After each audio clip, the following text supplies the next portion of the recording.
Hi there. I want to talk today about using the image library. Now, I'll say up front, our image library is not as full-featured as we'd like. We are brand new. We're a writing site. Art, it wasn't necessarily our main focus. We want to give you the ability to express yourself, and so we've done that, and I promise we will have better, cooler features in due course. There are 4 places on the Quilius site where you can edit images. I will walk you through those. There's 2 on the user profile page, the user image and the banner image. There are an additional 2 places you can change book covers and you can add images to your stories. So let's go through those. So here I am on my user profile page. I'm going to click Edit Profile. And by doing so, I now have, you'll see when I roll over this, I have a Change button over my user image. So I'll click Change. The user profile library will show up. So here's all the images in my image library, including the one that I'm going to change. I can drag and drop, but I'm going to actually choose a file and open up a Finder window. The advantage of this is I can show you that the image that I'm about to bring in is 100 by 100 pixels. This is the ideal size for a user image. The reason for that, number one, you want it to be a 1:1 aspect ratio. The width will be the same as the height. That way you don't get any squashing and stretching. 100 by 100 happens to be the largest that you'll ever see this image, so that's an ideal size. Anything more, you wouldn't get the value of it. It's just kind of wasted. Anything less, it might appear pixelated or jagged. So I'm going to click Open. This is going to appear in my library in a moment. Wait for it to upload. There we go, and then I click Place Selected Image, and it'll now replace me in these various spots, which is great. The other place in my user profile where I can change an image is this banner. So I'm going to click Change, do much the same operation.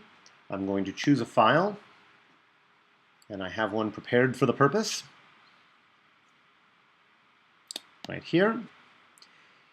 And again, I want you to note the file size. This is the ideal size for your banner image, 828 wide by 300 high. The banner image actually gets cropped rather than stretched. This allows the browsers have different sizes, different widths, different heights. People move them around. This allows the image to not look funky as the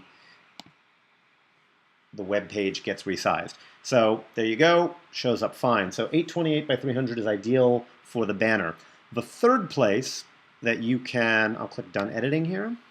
The third place you can edit an image is your book cover. So I'm going to go to this test project here called Test. And you'll note that I've got this test image. If I click the zoom button on my cover, you'll see that it's exactly the same size. That's because the default covers that we generate are 200 by 300 pixels. They are exactly the same size as what you see on the profile page. But I'm going to upload some artwork, and I'm going to make this look a little cooler, and you'll be able to zoom the image, which will be nicer. So I edit my profile, I click Change, I choose a file, and I have an image that I've prepared for this. Now, the ideal size for a cover is 400 pixels wide by 600 pixels tall. That means that when you zoom the image, you'll actually see some zooming. You'll note this image is actually quite a bit larger than that, and I'm doing that for a reason. Let's open this image. So it's 1,000 pixels tall. I'm going to place this image as soon as it uploads. Place selected image. And now I'm done editing. And I'm going to zoom the image. And now you'll see why posting a 1,000 pixel tall image is a waste. We limit how big an image can be. So we limit it to 600 pixels. So if you do anything larger than 600 pixels, you're sort of just wasting, our storage and your download time and your friend's download time. So it makes more sense to just keep the size at 400 by 600. That is an ideal size. So 3 or 4 down.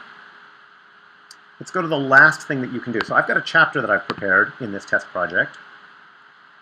And I'm going to click the Edit button. And I'm in the editor. Now, if I would like to add an image as I'm writing, I can simply say, insert an image. And this opens up the image library again. I'm not going to bother bringing an image in. I've got one that's already prepared. And I can just click and place the selected image. And now it's in my story. If the image comes in too big, you can click on it and you'll see that you can actually drag it to other sizes. You can make it bigger if you want, but you'll get pixelation if you make it too big. So you can make your image whatever size you like. So there you go. Those are the 4 ways that you can bring an image in. Now let me go back. I'll just save this. I'm going to go back. And I want to just show you a couple quick other things. I'm going to go back to the project. And I guess I'll edit this image just to open the image library.